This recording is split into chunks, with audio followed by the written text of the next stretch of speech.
कवच के आधुनिक वर्जन 4.0 से लैस इस ट्रेन की और इस पूरे सफर में हमारे साथ रहे हैं देश के रेल मंत्री अश्विनी वैष्णव जी।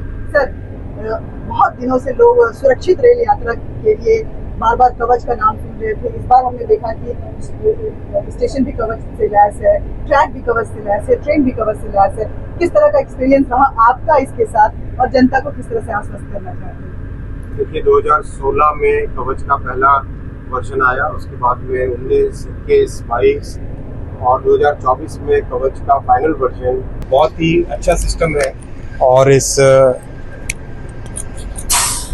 इस सिस्टम से बहुत ही सिग्निफिकेंट इम्प्रूवमेंट आता है। अगर आप कवच देखें तो कई किलोमीटर पहले सिग्नल ड्राइवर साहब को गाड़ी में दिखाई दे जाता है। 5-7 किलोमीटर दूर पे अगर कोई येलो सिग्नल है तो पहले दिखाई दे जाएगा और कितनी स्पीड पे चल सकते हैं उस जगह पे, उस सेक्शन में वो आ जाता है इसमें। अगर उससे ज्यादा स्पीड होती है तो कवच ऑटोमेटिकली ब्रेक लगा के गाड़ी को स्लो कर देता है। सामने अगर रेड लाइट आनी है, मान लो 1 किलोमीटर दूर आनी है, तो अभी से उसको स्लो करना चालू करना चाहिए गाड़ी को। तो वो ड्राइवर साहब को मदद करने के लिए कवच उसमें हेल्प करता है। आप ड्राइवर साहब का भी वर्जन सुनिए।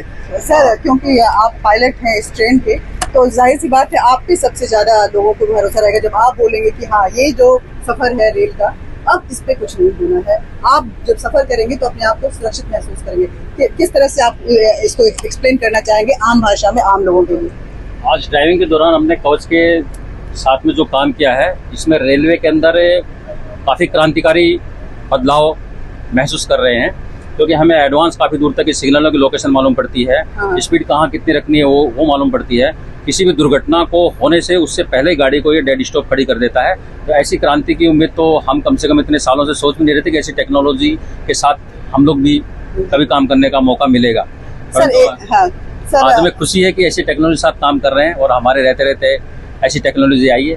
तो इसके साथ जितनी भी ट्रायल थी, आज पूरी तरह से ट्रायल सफल गई हैं, जो भी पैरामीटर्स में सेट की गई। सर, एक सवाल पूछना चाहूंगी। सारी चीजें कवच से लैस हो गई है, धीरे धीरे काम चल रहा है, लग रही धीरे धीरे सारे ट्रैक भी हो जाएंगे। कुछ सालों में काम हुआ है, कुछ साल और लगेंगे, लेकिन उस साजिश भरे दिमाग को कैसे कवच लगाया जाए जो कि आए दिन रेल ट्रैक को डिस्टर्ब करने की कोशिश करते हैं, एक्सीडेंट की साजिशें रचते हैं। जो भी रेलवे ट्रैक के साथ छेड़खानी करेगा उसके साथ कठोर से कठोर उनको पनिशमेंट दिया जाएगा। राज्य सरकारों के साथ मिलके, एनआईए के साथ मिलके काम चल रहा है और जो भी इसमें साजिश करेगा उसके अगेंस्ट कठोर से कठोर एक्शन लिया जाएगा। ममता बनर्जी को बहुत डर लग रहा है रेल की सफर। ममता जी के पीरियड से आज के पीरियड में रेलवे में बहुत सुधार आया है। वो राजनीति ज़्यादा करती है। उनके टाइम में एक ACD लगाया था उन्होंने, एंटी कोलिजन डिवाइस। 1500 किलोमीटर में लगाने के बाद में हटाना पड़ा था। कोई टेस्टिंग नहीं थी, कोई सर्टिफिकेशन नहीं था, केवल एक चीप पॉपुलैरिटी के लिए वो काम करती थी और केवल पॉलिटिसाइज करके रखती थी रेलवे को। जबकि मोदी जी के पीरियड में रेलवे में स्थायी सुधार आए।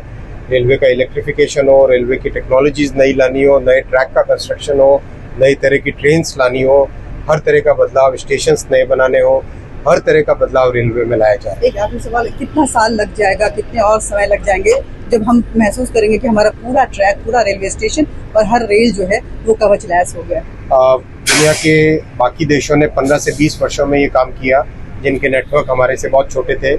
लेकिन मोदी जी ने बहुत स्पष्ट तौर पे, प्रधानमंत्री जी ने बहुत स्पष्ट तौर पे एक बहुत अग्रेसिव टारगेट दिया है हमें।